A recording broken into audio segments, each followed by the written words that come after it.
Video praktek pembelajaran siklus kedua oleh Sri Martini. Yang pertama, kegiatan pendahuluan orientasi.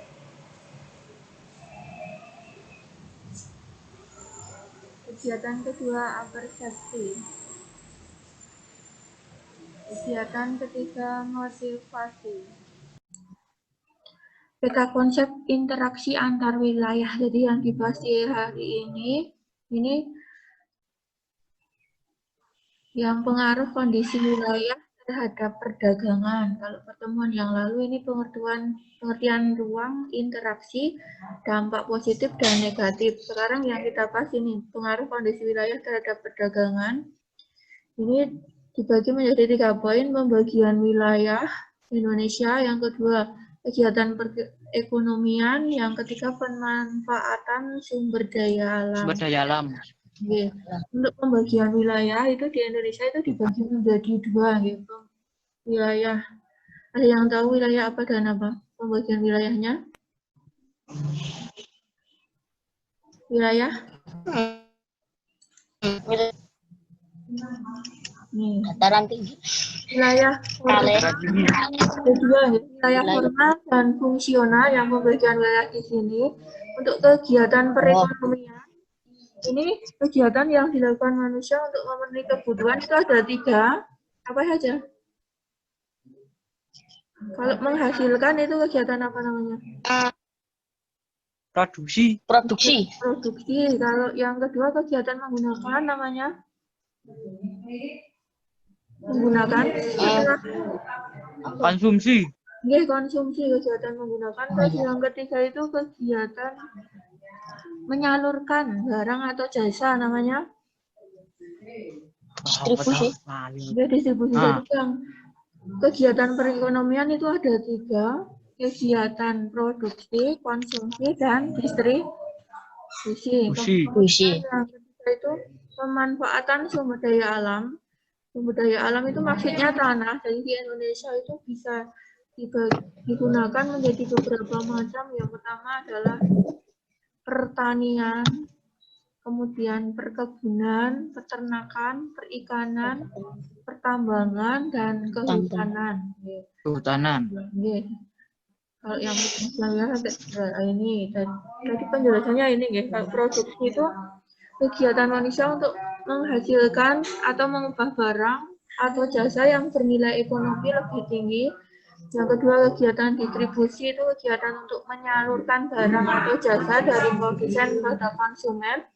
Yang ketiga, kegiatan konsumsi ini kegiatan ekonomi yang bersifat bisa mengurangi atau menghabiskan manfaat dan kegunaan hasil dari produksi untuk memenuhi kebutuhan.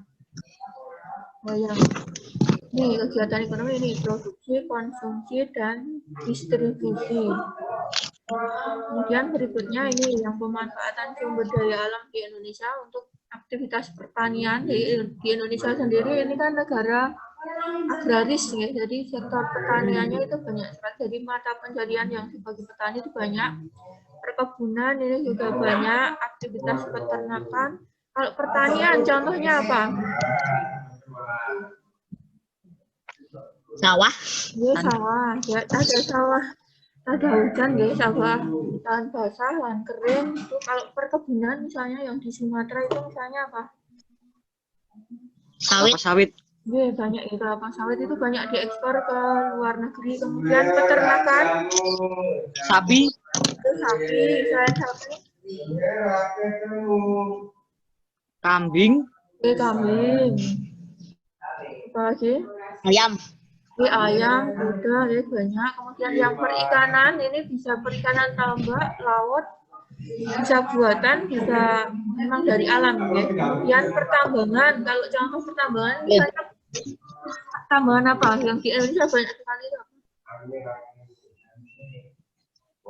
Tambahan emas. Emas.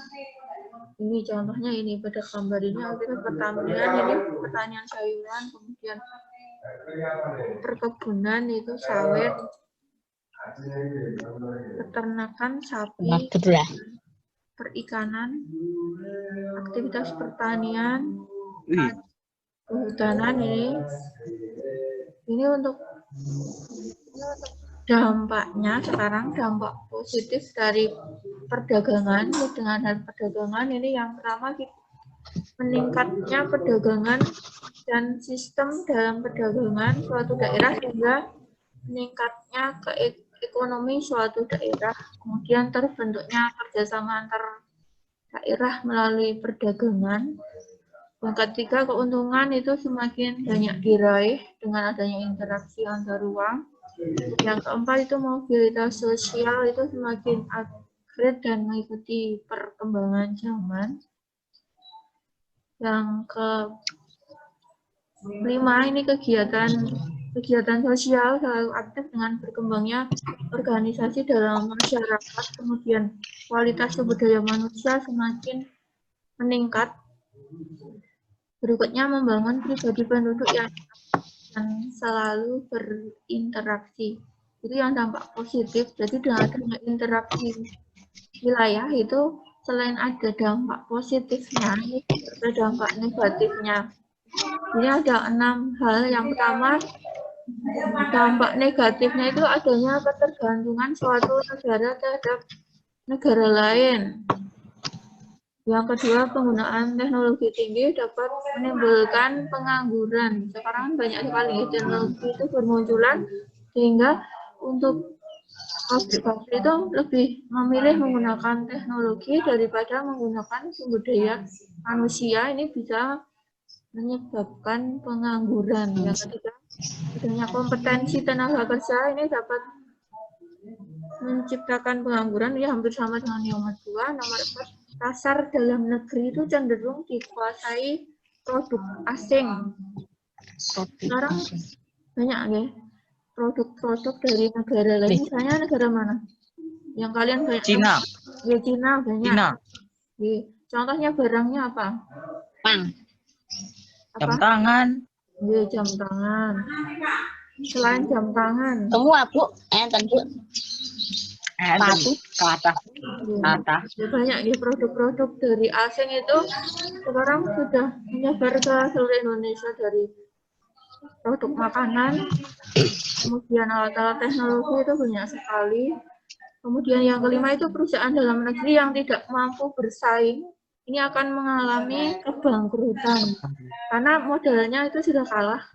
Kemudian kualitas produknya itu juga lebih baik dari luar. Kemudian yang keenam, berubahnya pola konsumsi masyarakat yang meniru konsumsi negara yang lebih maju, yang umumnya itu berpola konsumtif.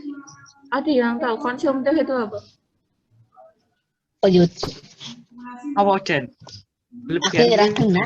Apa konsumtif? Bu. Konsumtif, pola hidup Lebihan. Mewah. konsumtif Berlebihan. menggunakan barang-barang secara berlebihan juga bisa. Oh. Jadi berlebihan kan? pendapatan itu tidak digunakan untuk membeli barang-barang produksi, tapi lebih banyak dimanfaatkan untuk membeli makanan, minuman, kemudian pakaian dan sebagainya. Ini yang dampak negatifnya.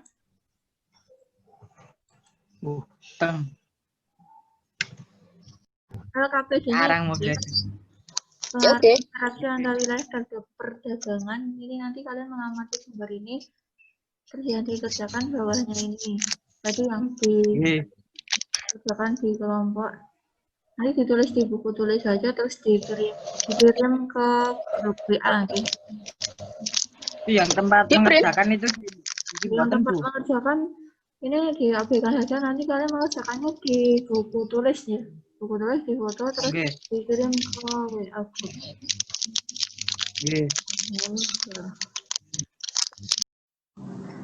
Gambar pemanfaatan sumber daya alam. Yang pertama aktivitas pertanian dan perkebunan. Yang kedua peternakan dan perikanan. Berikutnya mengorganisasikan peserta didik, kemudian membimbing penyelidikan, mengembangkan dan menyajikan hasil karya, menganalisis dan mengevaluasi proses pemecahan masalah, dan bagian penutup itu pengambilan kesimpulan, berdoa, dan mengucapkan salam. Berikut ini hasil penilaian pengetahuan.